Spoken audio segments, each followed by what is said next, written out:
Welcome, everyone. I'm Dr. Basil Considine, and we are here today to talk about writing about resilience and self-improvement.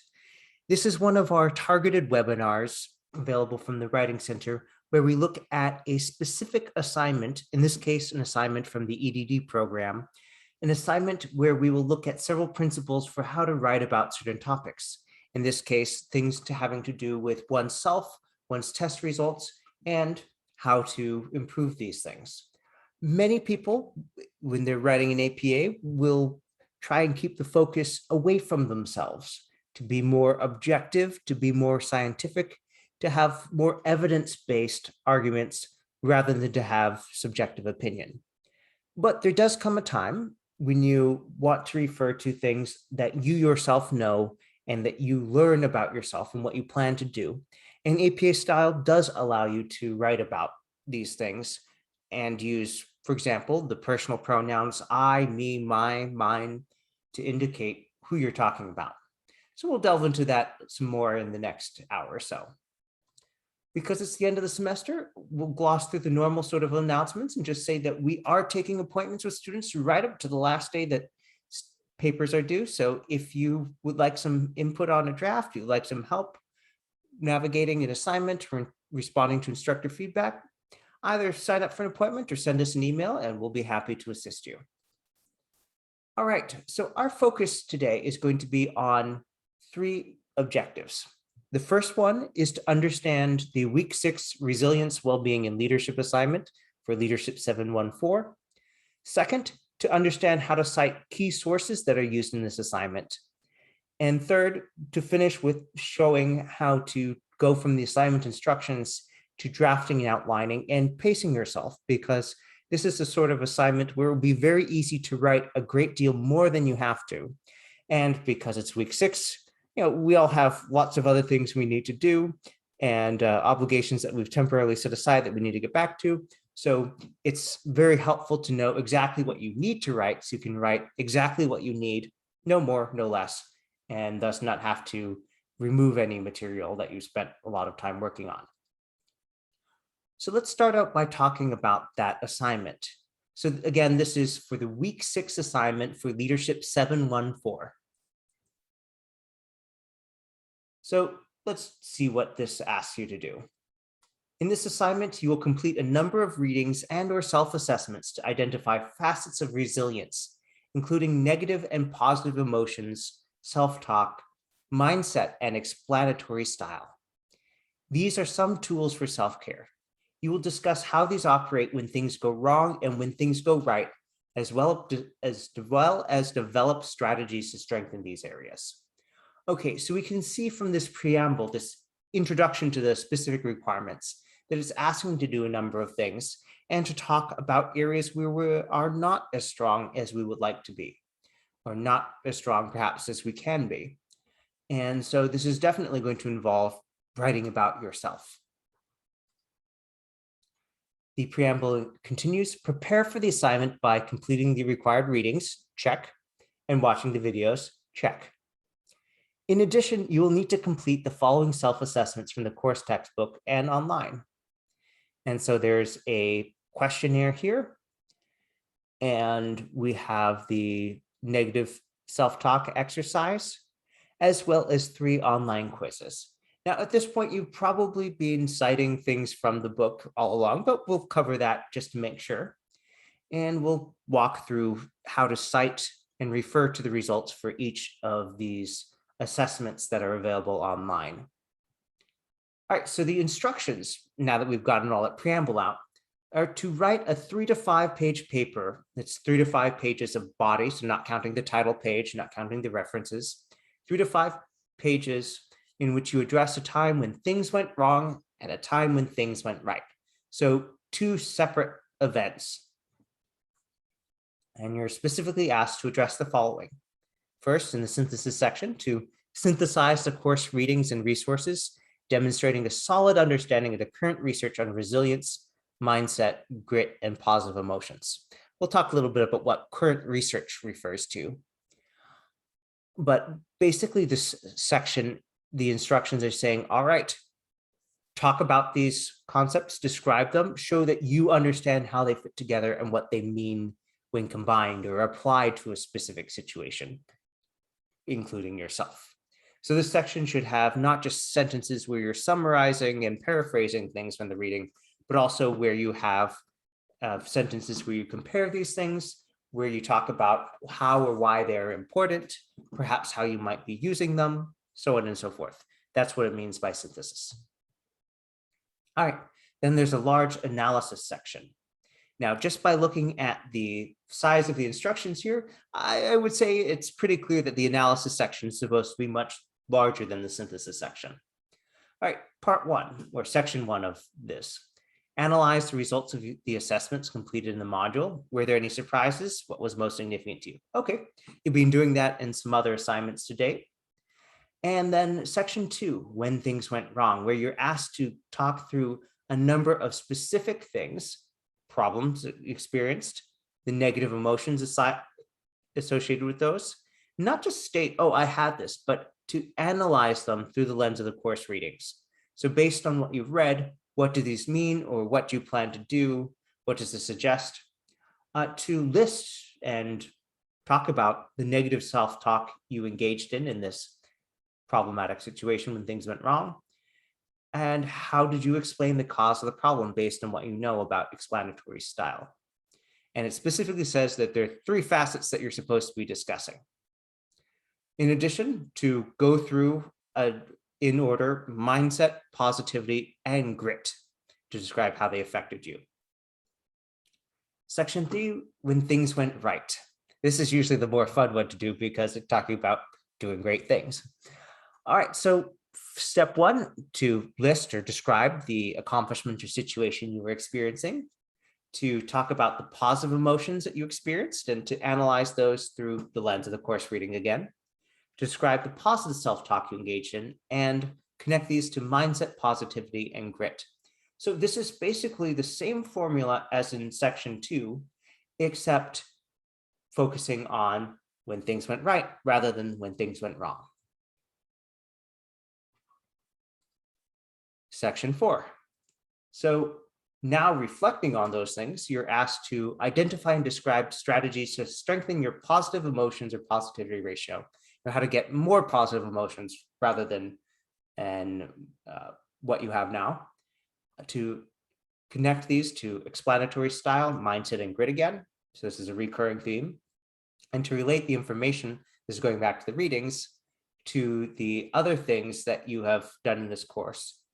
And altogether to present your strategies for how you are going to improve yourself and boost things like resilience.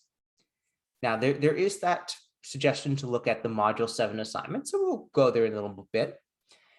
And the reminder to refer to the course material. So not just the assigned reading for this week, but anything just about that you have been given and for resources this class, you are fair game for you to be citing and referencing.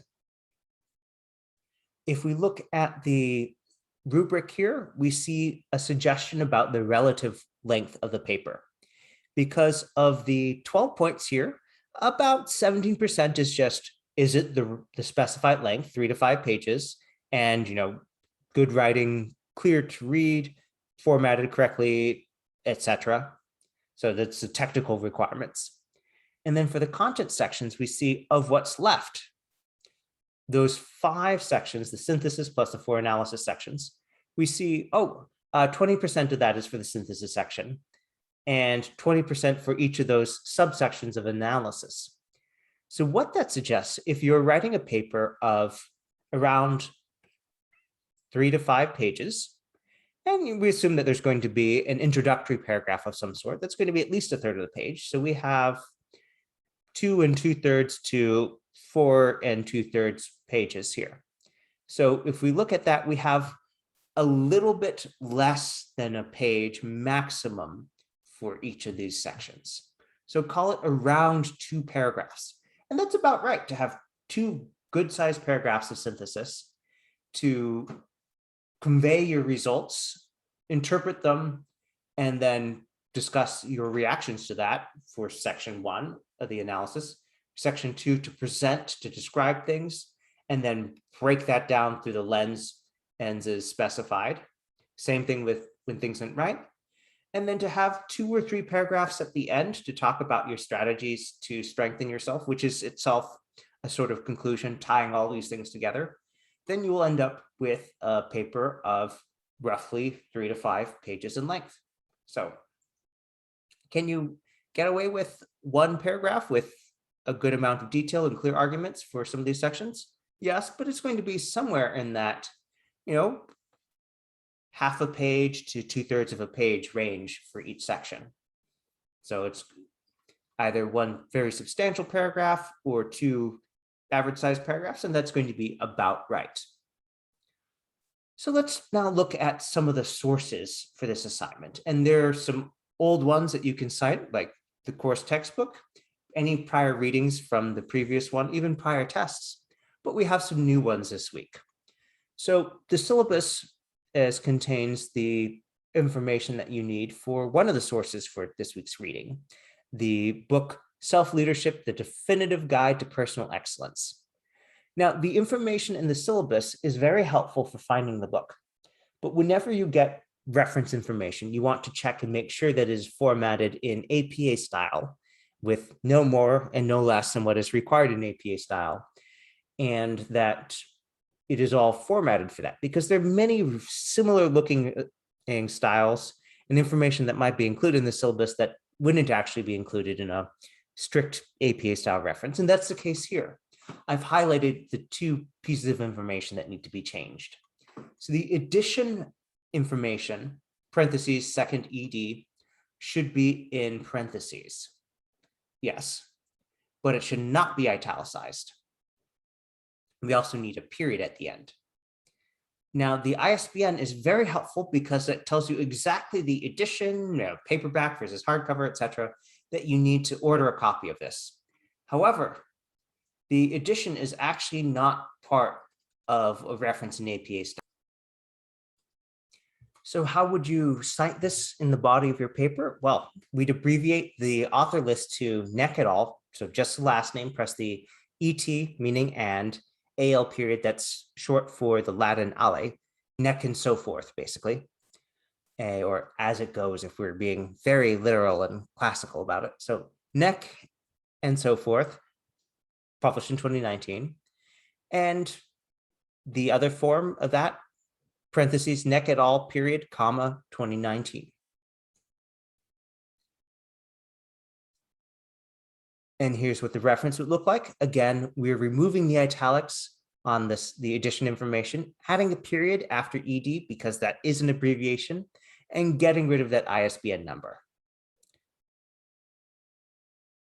Now, one of the new tests that you're presented with that you will take for this assignment is the positivity self-test. And I've gone ahead and I've screenshotted some stuff from the website here. And there's some key things here that we want to pay attention to. One is the name of the test, which you can see positivity self-test. The names of tests, scales, inventories, these are assessment instruments, they are always written in title case in APA style. And it happens that they have it in title case here on the webpage. Great, huzzah, copy that. And then we also need the author, which happens to be at the bottom of the webpage. That's Dr. Barbara Fredrickson. And we have 2009. Now, it's tricky with some web pages. You need to look and see if the copyright notice is for the page itself and the content on it, or if it's for the website as a whole. And we'll talk about an example of that later. But here we have, this is a website that was set up in 2009 with this page set up in 2009. And so if you're curious, this was set up to go up with a book launch. So the publication year, we put 2009. So do we include doctor? Nope. Do we include Barbara? Not in the citations, it's just Fredrickson 2009. And for the reference, again, we leave out the doctor, we leave out all the titles, just last name, the abbreviation of the first name, year that it was published, the name of the test, which is italicized and in title case because this is a measurement instrument and test scale inventory, And then we have the URL to show how you find it, because it's published online on this website. And how would you refer to this? Just using the name of the test the first time you mention it and a citation, so you indicate the specific version of that test that you accessed. And then thereafter, you can just refer to it in title case. So first time I completed the positivity self-test, parentheses, Frederickson 2009. My positivity self-test results showed, et cetera, et cetera. We also have the mindset quiz. And this one is a little bit tricky from how it's presented. So there's a PDF that is linked on the course website. And what the PDF is, basically, someone has very helpfully, very conveniently copied down the quiz from, I think it's page 11 and 12 of the Dweck book. And so that it's been slightly adapted in the copying process. So it's not exactly the same layout, but it's taken from there, which is why it says adapted from. Now, this is a very common thing where there'll be the version in the book that fits on the pages in the book, and then there'll be the version that we printed out comes out with that. So how we would cite this here, we take this information here, and again, this has a little bit of extra information that we don't need. It has the city that this was published, New York. Now, in APA 6th edition, you'd include the city and the state where it was published, not in APA 7. Global publishing has changed, and so we just need the name of the publisher. So we axe in New York. And also, there's a way of abbreviating the publisher name. So if there's incorporated ed or corporation, things like that at the end, we take them out. So we just use Random House for the publisher name. So how would you cite that? Dweck 2006. And same as before, when referring to the assessment, you'd say, I completed the mindset quiz, writing that in title case, and then just have the parenthetical author date citation after that the first time you write it, as you see here. Then when it comes to the to writing about it, you would write as you see here, except if you're doing everything right, you'll see that there's a typo here. And that's a good reminder to us all. If you are writing up a paper and you're turning it in for a grade, it's always a good idea to run spell check to catch things like that. There we go. Typo fixed. And here's how the reference looks. And as I said before, we take out the ink, we take out the city, and so we just have the author, last name, initials, publication year, the title of the book, which is in sentence case because it's a book, and the name of the publisher, which is Random House. Last on our list, we have Angela Duckworth's grit scale. Now, some of you may be aware that the grit scale is a very highly influential scale in social sciences and many professional fields. And it's not something that has stayed entirely the same the whole time that it's been available. So if you look at any leadership scale, you usually, after it's been in circulation for a couple of years, they add some refinements or they add additional questions to make it more applicable to a specific situation, or to acknowledge that perhaps the terminology has or lingo has evolved over time. So here I've included some screenshots from the web page on the left, and we see, okay, the author last name is Duckworth. So Duckworth, N period, D period. Come back to that in a moment.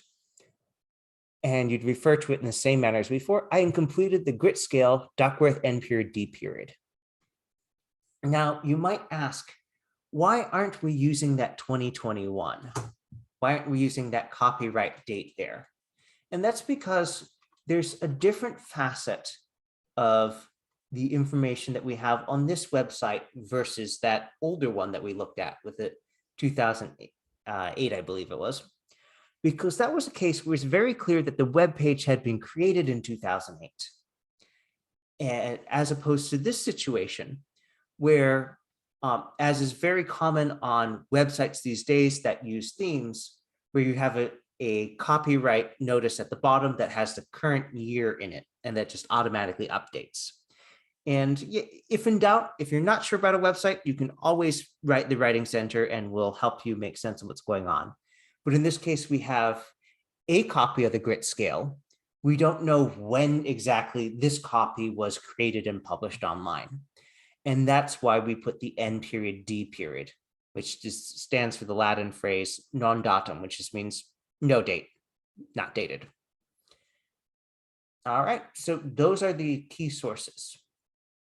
All right, so at this point, we're going to switch gears a little bit and we're going to go back to the instructions and talk about how to outline this paper. Because there's a lot to do and not a lot of space to do it in. So let's talk about how to draft and outline this paper.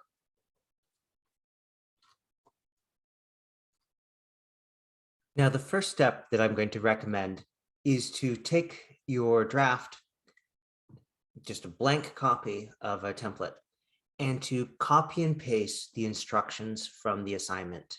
Not the preamble, but just starting with write a 3 to 5 page paper, because this is a detailed list of not only what you are supposed to be writing, but what you are being graded on. And that is something that is very helpful to always keep in mind. What are you required to do? And what is the order that your instructor will be looking for these things? So we can go look through this and start eliminating things that are just not necessary for us to look at in terms of a list of requirements. So looking at this, okay, 3 to 5 page paper, sure. But by crossing things out, we create a more clear set of what we are going to be focusing on. All right. So it's easier for us to see the list of what remains to be done. And in this case, we see, oh, the first section. So knowing that this is going to be its own section, and you know what, I'm just going to go ahead and italicize all of this so that it's easier to see what is the instructions and what is what you add later in your outline. So looking at this, we see, okay, so we know that there's going to be an introductory paragraph. All right.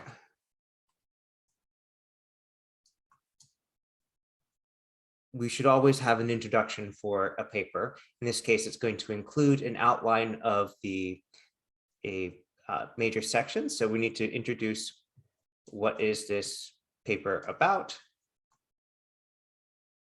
And looking at this, we can see in the instruction at the top, okay, we're going to discuss so when things went wrong, when things went right,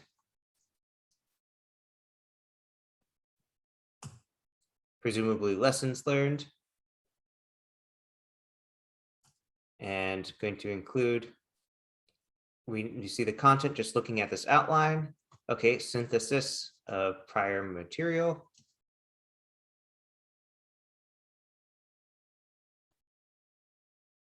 Assessments and self-analysis.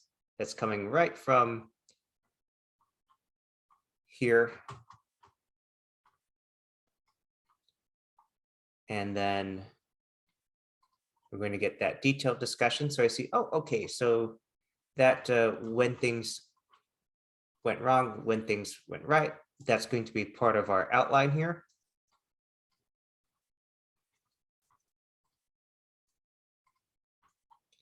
And continuing down here,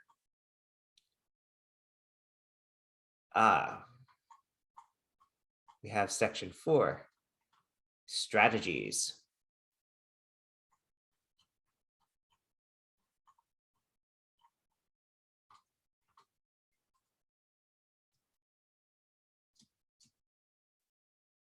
And that is basically giving us a list of, 5 major things that we're going to cover in this paper. And some of them will be in the same section. That's fine. We're just outlining the major content in the order that it comes out. And what are we going to be doing overall? What we're going to be talking about, as the title of this assignment says, lessons about resilience and self-improvement. probably with a sentence or two about why this is important. All right, so that's the intro. So let's look at this and see how we can convert this into headings for the paper. So in this case, this is going to be the first major section after the intro paragraph. So we'll make that a level 1 heading. You could write it part 1 synthesis. You could just write it as synthesis. Either is fine. Either way, it gets the idea across. But be consistent however you end up doing that. So let's make part 2 similarly an AP level 1 heading. And if you're going with the colon there, then like so. And then continuing here, case section 1, section 2. So because we know that this is going to be a subsection, let's go ahead and give it its own heading. So results of self-assessments.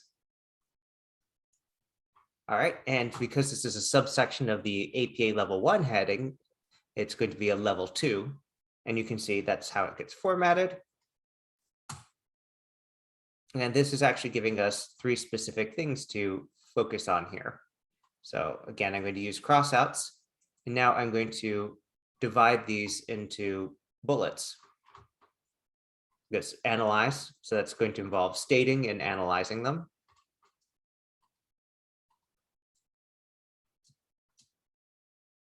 I'll just bold that so it's clear that that's something I added. And then you answer these questions. All right. Now section 2, when things go wrong. Oh yeah, that's going to be its own section here. And so let's make that an APA level 2 heading as well. And we don't need that section 2, but we do want to convert this to title case. So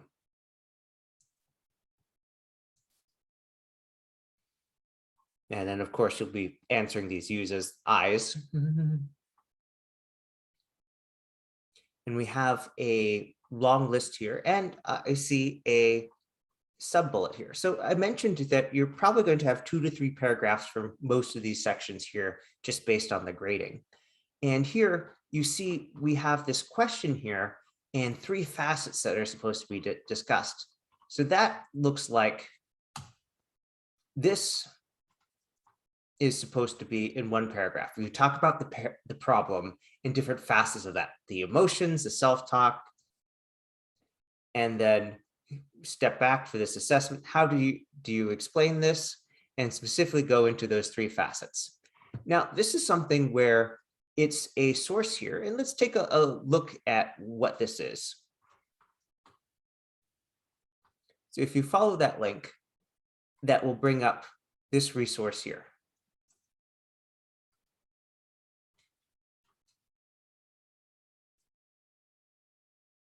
And so we see that this is an extract of a web page. So let's go to the original web page. It's extracted for our convenience, but you wouldn't expect everything to be here because we will just see more if we're looking at the web page itself.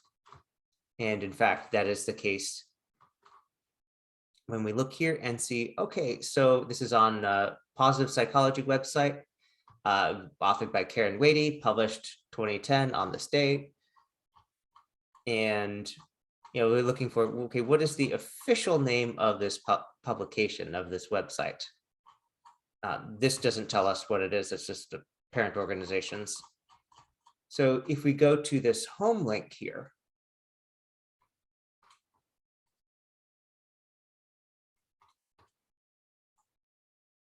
let's make sure that you saw that progression here. So we have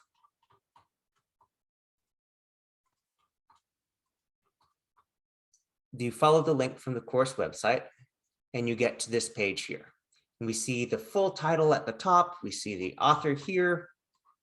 We see when it was published. And then we have a clue in the corner, but this is really a stylized depiction of the URL. So we want to go to the home button here and look and see, okay, what does this website call itself? And we see, oh, Positive Psychology by and for PP professionals. Now, it looks like, based on the capitalization here, that we've got a subtitle here. And so subtitles, when you write them out with the graphical display, you often don't include a colon. So don't worry, we'll talk about how to do it. We're going to start with taking the information that was provided in the Word document that you downloaded from the course website. And let's head off to the reference section. All right, so we know that we're going to cite it because we're asked to discuss it. So naturally, we need to go ahead and add a reference here, because you'd always add a reference as you add the citation. So that way you know that they're always in sync. All right, so weighty K, all right, got that. Now the title of the web page should be in italics here normally. Well, that's a great point to delve into this a little bit. What are we looking at?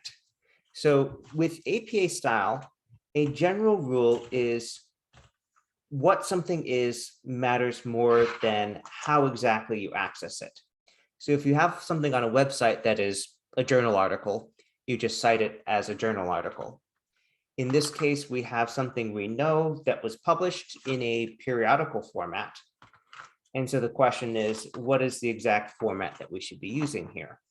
And that will determine if we include, for example, the month and day, or just the year in the reference entry. And in this case, because it's in a somewhat of a periodical format, we're going to go ahead and format it like that, in which case the title here we want to be in sentence case. So that means that style will be lowercase, methods will be capitalized because it's the first letter of a subtitle, but research and finding would be lowercase. And we don't care about the retrieval date. What we do care about is the day that that particular article was published, which is March 2nd. And then we don't care about this retrieval date, so we remove it, but we do want to add in italics the name of the publication platform. In this case, this is that website thing that we're looking at, Positive Psychology by and for PP professionals. And we'll write that in title case.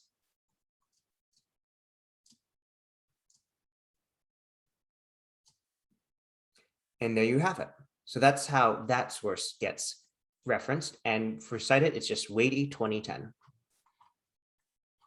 Now, when you're making your outline, a good idea is if you know what exactly the source you're going to be citing is, just put that in there, because we know this is going to involve weighty 2010.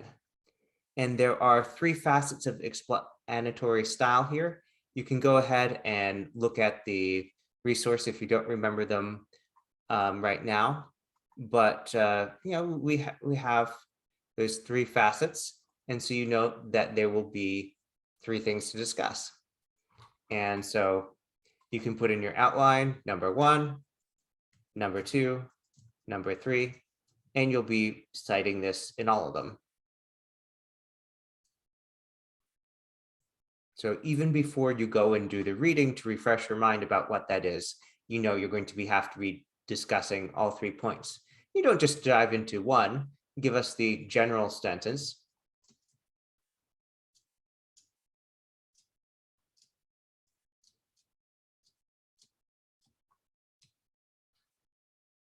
And there are other ways you could write that. You could have, according to explanatory style, I understand this as, etc. But the point is to know, okay, there's a very specific thing it's asking for here, so I should give that very specific answer. Same thing with mindset, positivity, and grit. You'll probably be citing Duckworth here for that. You can go back to some of the prior readings, but moving forward, we know, yes, subsection of analysis, so that should be level 2. Go ahead and convert that to title case, because all of our headings in APA 7 are in title case. And this section part, not relevant, so we can just cross that out, and so on and so forth. So as we get through to section 4, All right, so this one doesn't give such a concise listing of what we might title it, but we can take this and say, okay, well, how do we summarize all this? This is all talking about things about yourself. So, all right, section 4, actually, we don't need that, and just have, all right, strategies for, let's say, self-strengthening. And then go ahead and put an AP level 2 heading on that. Great. And then this here, looking ahead and considering that, that's a clue about what might go into your conclusion. So let's go ahead and add a heading there. Well, this will be AP level 1 because it's higher level. It's not part of the analysis itself. And then the next step here is to go through and say, all right, how do I subdivide these into bullets as you saw me do above? If each section is going to have around 2 to 3 paragraphs, how will this be divided? And we can see, looking at this, what we've got identify and describe, that really is one larger thing. And then this is another. So, okay, we'll go ahead and put those in bullets, separate bullets. So even though they were just in one flowing paragraph in the original instructions, we can look in and say, well, those are distinct enough that there's that change in focus and change in purpose that they should naturally go into separate paragraphs. And knowing that this paper is going to be around 3 to 5 pages in length, we know we need 2 or 3 paragraphs for each of these sections. And so looking at this, if it logically looks like it'll fit in 2 paragraphs, great, divide it that way. If it logically looks like 3, great. This one here, when things went right, I think it's probably going to be just like with section 2, you're going to divide it and have a separate thing for the mindset, positivity, and grit. And that okay, here's the introduction to it. Here's delving into the specifics, and then stepping back and say, okay, well, how did this affect me? How did these factors affect me? And you'll probably be citing a lot of the same sources that you did in the previous one. So once you know approximately what level of detail you have to go into, it makes it a lot easier to go back to the reading and say, oh, yes, I need to mention this. I probably don't want to go into this level of detail because I only have so much space, and so on and so forth. All right, so we are wrapping things up here. So let's conclude with a brief overview of what we've looked at today. So we began by looking at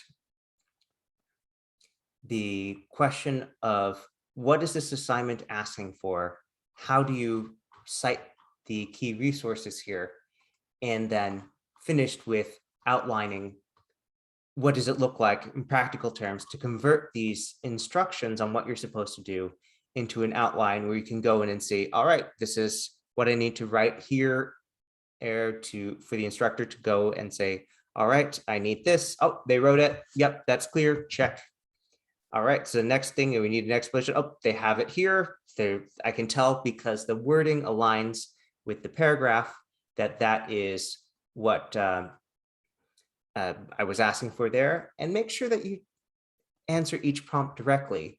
A one sentence response to the question in the prompt that uses the wording there, so we know you're speaking about that exactly thing. And then the rest of the paragraph or paragraphs is for responding to that prompt in more detail. It's like if someone asks you, is your car ready to go? If you said, well, I got the brakes worked on, they don't know yet if it's ready to go. But if you say, yes, it is ready. I got the brakes worked on, I changed my fluids, I filled the car with gas, we are ready to go and prepared for everything. So, okay, so you gave me a direct answer first, which I appreciate. Then you gave me evidence to support this statement that you're ready to go. And I agree with your conclusion.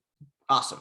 And that's how you want your papers to read, to give this evidence-based argument that starts with each paragraph having a clear topic sentence, making a claim that you then back up with evidence and discussion. And so when it comes to how does this relate to your situation? Oh, we are ready to go. that it's an easy yes for people to say, I agree with that. We are ready to go on that road trip. Now, when you're referring to yourself, you want to use I statements. So you saw examples that I showed earlier about, oh, my test results showed this.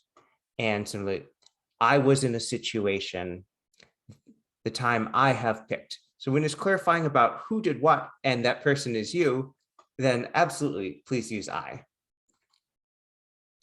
Consistent word choices. So, one of the reasons we have these particular terms that are used in the research literature, like grit and mindset, is that they're being presented as terms to refer in this context to something very specific. So don't go and use a synonym. If you start using, say, dusty or sandy for terms of grit, people won't know what you're talking about because grit is such a specific technical term in this kind of literature. So make sure you use consistent word choices that align with the reading, that align with what the prompt is asking you to do. And again, keep in mind the approximate duration suggested by the rubric, by how many points are being assigned to each section. And with that, that concludes this presentation. I hope this is helpful. Have a great rest of your day.